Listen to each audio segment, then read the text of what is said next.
Alrighty guys, so today we are working on the 96 Jag Deluxe 440. I am currently taking the carburetor off to get it cleaned up. It had a little bit of a bog last year. This is a sled we traded some four-wheeler parts for late in the season last winter. And we're just kind of getting to it now, getting it ready for the season. I need to do something about this Jackshaft bearing. I don't know if you guys can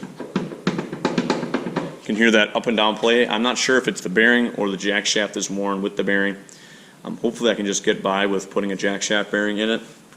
I don't really want to take the whole Jackshaft out and put one in it because it's just a cheap beater anyways. But I had to get the carb out. I want to check out the fuel tank, so I put the, I pulled the seat and fuel tank back, pulled the dash up, got the airbox off. If you guys are wondering how to do that, what I did is actually pulled the airbox. The airbox kind of sits in there like that, and I pulled the airbox out the front, which seems pretty easy. I loosened up this here side. I'll show you guys. I loosened up this here. Got the bolts kind of loose. I didn't take any of the rivets out or anything for the heel guards. I just left them in. I actually folded the little boot over on the airbox, and then I loosened up the carb and kind of just turned the carb completely sideways, pulled it out. And then I just kind of gave the airbox a little bit of a nudge and got it out of there. It worked pretty good. So if you guys are having that, doing the carb cleans, putting the fuel lines on, it's much easier to get that stuff out of the way.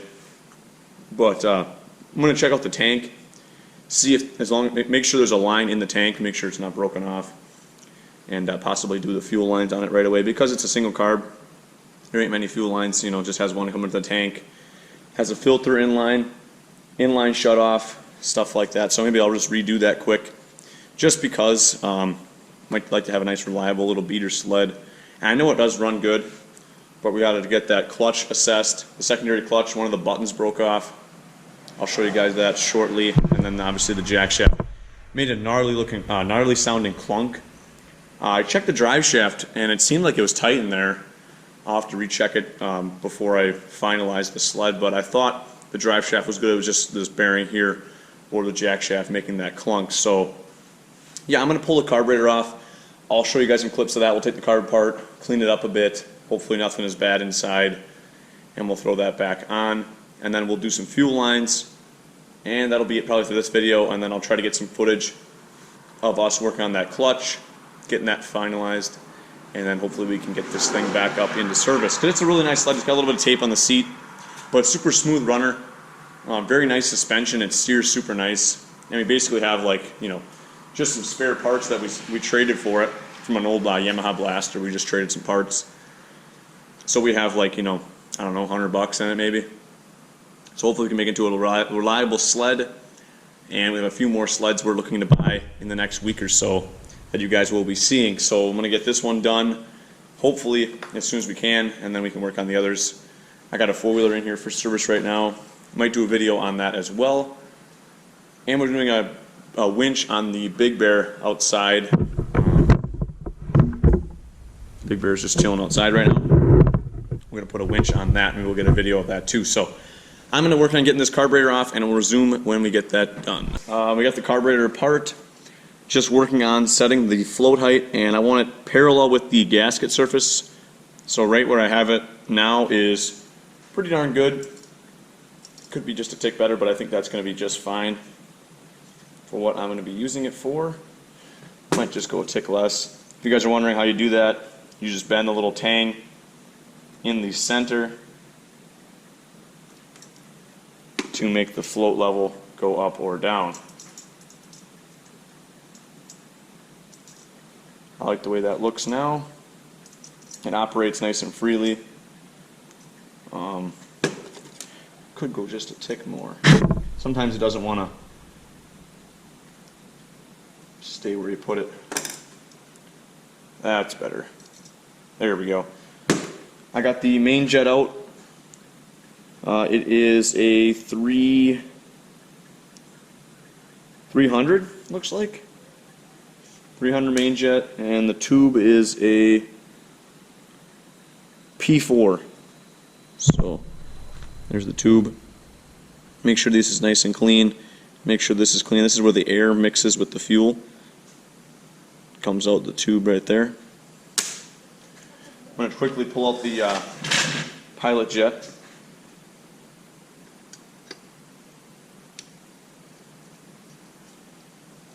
This carburetor actually was in pretty good shape, but last year I thought it had a little bit of a bog, so yeah, the pilot jet's decently clean. I'll see if you guys can see that. A little bit of dirt around it though. I think it's got like a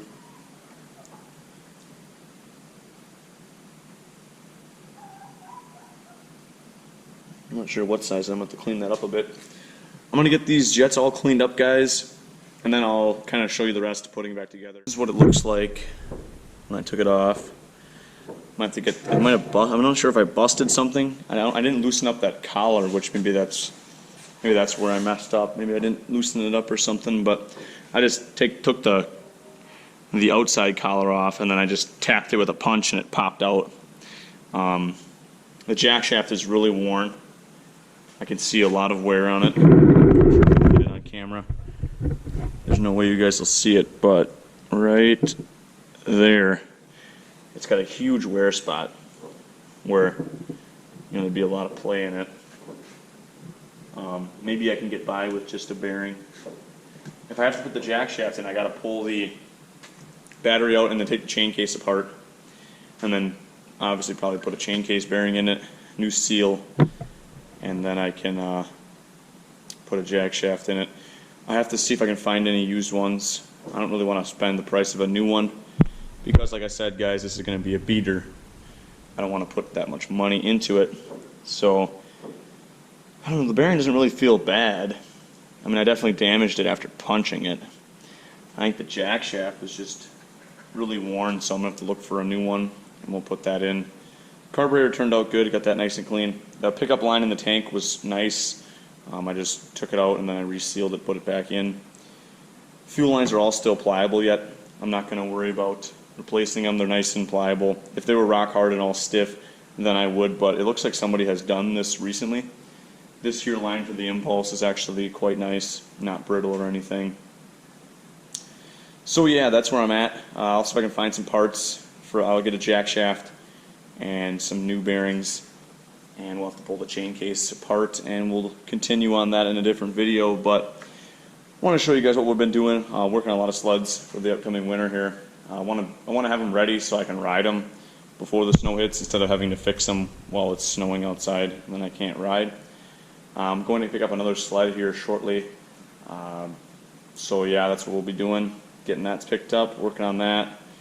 Wait for parts for this one. I got to do some stuff with the secondary clutch, fix up that, but hopefully we can find a jackshaft somewhere, and we'll see what Scully wants to do. It's his sled, so if he wants to fix it up with the money in, or if we're just going to send it, I don't know. But it'd be nice. It's quite nice of a sled, so I mean, putting a jackshaft in it really wouldn't be that bad. I mean, the motor was pretty good and all compression tested and everything to make sure.